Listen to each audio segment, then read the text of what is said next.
we covered our eyes and refused to see things that were in plain sight.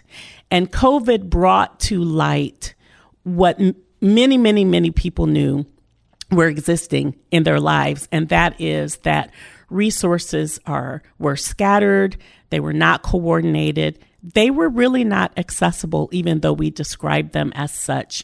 And we began to think about, how do we really value health and well-being in this society?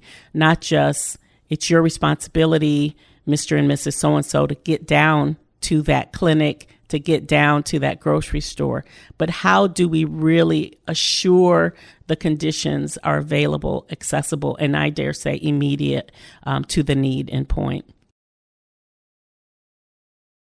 There are a lot of narratives in our nation that sound good, that we say and we don't actually do. But one for sure, are we our brothers, sisters? Are we each other's keeper? And there is a mutuality of relationship that we have. We cannot live our lives in a bubble.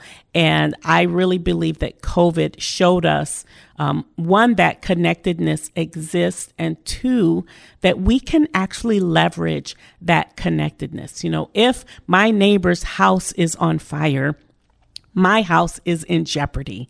And COVID began to give us that urgency.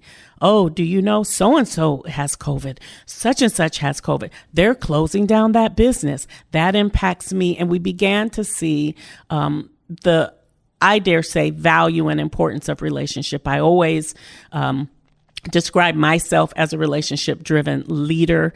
One of my favorite relationship quotes by Dr. Ron David says, relationships are primary. All else is derivative. And COVID began to show us that. How do you know how to get to the vaccine? How do you know how to get to care if your grandmother is not feeling good and you're not sure what to do? We leveraged relationships during the COVID pandemic. There, I don't think, is any sector in our society that's going to be unchanged and unimpacted by all of the things that we learned and experienced together as a society. I mean, we all shared a collective trauma. And trauma can either make us bitter or it can make us better. And my hope and prayer is that this collective trauma, make us better across relationships, across resources, and every aspect of how we live our lives.